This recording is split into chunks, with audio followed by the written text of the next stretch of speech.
কইস বান্দির পুত কইস তোমার কিছু কই না দেখিয়া এই বেটা তুই গেট থেকে নামাজে যাইতে পারবি না তোর কি বেতন দিয়ে রাখি নাই 10,000 টাকা বেতন দিয়ে দিকে বান্দির পুতের দিকে কেটে যাইব যা তো যেই সময় দেখবো এনে বই থাকবি এনে বই থাকবি তোর কাম এনে সারা দিন বই থাকবি না যাইবা কানগন ভাড়া আলামো এনে অন টাইম বই থাকবি খালি তোর দেখবো আরেকবার নামাজ যাইতে গেট থুয়া তোমার মনে করো চাকরি একবার তোমার পুটকি দিয়ে বইটা দিমু বান্দির পুত সিকিউরিটি গার্ডটা কই সিকিউরিটি গার্ডটা দেখি না যেই সময় সেই সময় দেখি হয় নাই গেটে নাই রহিম হয় মরছে নি সিকিউরিটি গার্ডটা ওর চাকরি আমি আজকে খাই দিব ওই রহিম বান্দির পুতে গেল কই স্যার স্যার আসসালামু আলাইকুম স্যার কোথায় না কইছিলি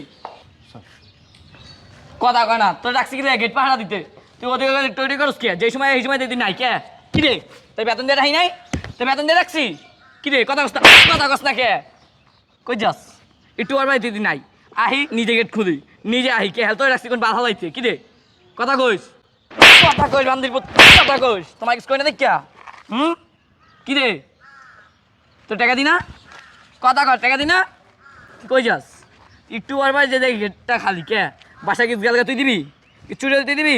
তুই রাখছি কি লেগা গেটে অন টাইম বসে থাকবি 24 ঘন্টা তোর ডিউটি কথা বলতে পারতেছো না দে তুই একটা দে ওরে কথা কয় নয় কোথায় গেছিলে বলো তো স্যার নামাজে গেছিলাম তোর নামাজের জ্ঞান রাখছি এনে বই নামাজ পড়তে পারছ না গেটে হ্যাঁ কি রে কথা ক তুই নামাজ গেছিস কে তুই নামাজে গেছিস কে স্যার জামাতে নামাজ পড়ার জন্য তোর জামাতের মানে তোর কি আরে রাখ নামাজে গেছিল তোর আর তুই এনে খারাইস কি চুড়ে দাব্বাই তোর আমারে কইব তোর অরে কইব তুই যাবি ওনে ঠিক আছে আর ডিউটি আজকে তুই কাট তুই খারাপি গেটে আর তুমি নামাজে যাবা বইলে যাবো না তুই গেট তার মানে তুই যেতে পারস না দৌড় দাস এনে আইজানটা দিদি দাস দৌড় কে কি রে গেটটা তালা মেরে তুই যা কথা ক স্যার নামাজে গেছিলাম জামাতে নামাজ পড়ার জন্য গেছিলাম স্যার। তুই গেট তালা মারবি না তুই দৌড় দিদি আইজানের পরে আইজান দিদি তুই দৌড় দাস কে স্যার ভাবছি যে স্যার আপনারা যদি বেরোন এই জন্য আর কি গেটে তালা দিই না তালা মাইরা থুয়ে যাবি তুই বুঝছ না বাসায় কত কিছু একটা যদি ওই জায়গা এই বেটা তুই গেট থেকে নামাজে যাইতে পারবি না তোর কি বেতন দিয়ে রাখি নাই 10,000 টাকা বেতন দিয়ে দিকে বান্দি ভূতের দিকে কেটে যাইব যা তুই যেই সময় দেখবো এনে বই থাকবি এনে বই থাকবি তোর কাম এনে সারা দিন বই থাকবি না যাইবা কানগন ভাড়া আলামো এনে অন টাইম বই থাকবি খালি তোর দেখবো আরেকবার নামাজ যাইতে গেট থুয়া তোমার মনে করো চাকরি একবার তোমার পুটকি দিয়ে বইটা দিমু বান্দির পুত তোর দেখ কালই থাকে নে আয় কি হয়েছে? আরে আব্বা তুমি আইছো আর বেতন দিয়ে রাখি না হ্যাঁ আর এই যে গেটটা থুয়া নামাজ জায়গা একটু বড় এবার বান্দির ভিতরে কটা দিচ্ছি দেখা আয় এই তোর কামে আমি নামাজ পড়তে অনুমতি দিই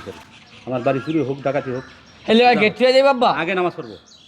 নামাজ পড়বো বুঝলাম গেটটা তালা মারবো না দৌড় দেয় জান দৌড় দেয় কে তোর কি আমি এই শিক্ষা দিছি আগেও নামাজ পড়বো তারপরে বলে কথা। হেলে তুমি আমার মারবা আল্লাহ একটা দাঁড়ানো নেই গিয়া কে বান্দির ভিতরে আমার গায়ে দিল কে শোনো ভাই আমি বলি আমি এত টাইম কথা বলিনি কথাগুলো একটু মনোযোগ সহকারে শোনো তোমার কলজা বাড়ি আসতো তোমার মালিককে দেখছো না চুপ থাকো ভাই তোমার হয়তো সিকিউরিটি গার্ড এখানে চাকরি করি এই বলে না তাকাও আমার ইজ্জত সম্মান সব কিছু আমার কাছে বিক্রি করে দিয়েছি আমি কথা কি বুঝছো তোমার এখানে সিকিউরিটি গার্ডের চাকরি করি বলে তুমি মানুষ মনে করো না আমাকে তাই না তোমাদের মতো অনেক লোক আছে এরকম ভাই আমি তো নামাজে গেছি তুমি আমার কত টাকা বেতন দাও 10,000 টাকা বেতন দাও এই 10,000 টাকাতে আমার সংসার হচ্ছে না কিছু চলে না আর যত টাকা তুমি বেতন দাও না কেন আগে আমি নামাজ যাই করি না কেন আগে আমি নামাজ পড়বো যদি এখানে চাকরি নাও থাকে তাও আমি এখানে চাকরি করবো না আগে আমি নামাজ পড়বো আগে আমার নামাজ আমি আজকে এই মৌসুমে কথা বলতেছি আমি 10 মিনিট পরে নাও থাকতে পারি এই দুনিয়াতে তখন আমি কী শব্দে ভালো লাগছে বলো তুমি যে পাওয়ার দেখাচ্ছ ওই যে হ্যাডাম দেখাচ্ছ কিছুই হ্যাডাম দেখাচ্ছ বলো আমি একটা সিকিউরিটি গার্ড হইতে পারি আমি একজন মানুষ আমার বাবা মা আমাকে শিক্ষা দিয়েছে আপনার বাপ তো খুব ভালো মানুষ আপনার বাপ কিন্তু আমার নামাজের কথা বলে সে কিন্তু আমাকে বেশি আগ্রহ দেখাচ্ছে নামাজের জন্য একটা ভালো মানুষের কথা তোমার মতো একটা বেদব ছেলে জন্মাচ্ছে এটা আসলে ভাবার অনেক বিষয় আছে ঠিক আছে ভালো হয়ে যাও এই পাওয়ার থাকবে না কিসের পাওয়ার দেখাও অর্থের পাওয়ার দেখাও টাকার পাওয়ার দেখাও টাকা অর্থ সম্পদ আজকে কালকে থাকবে না মূর্তি কিন্তু তোমার হবে তখন তুমি আল্লাহর সামনে কী জবাব দিবা বলো কোনো জবাব থাকবে তোমার জবাব থাকবে না এগুলো করো না ঠিক আছে এগুলো করো না আমি তোমাকে মাফ করে দিয়েছি তুমি পারলে নামাজে আসো ঠিক আছে তোমার বাপ কিন্তু পাঁচ করে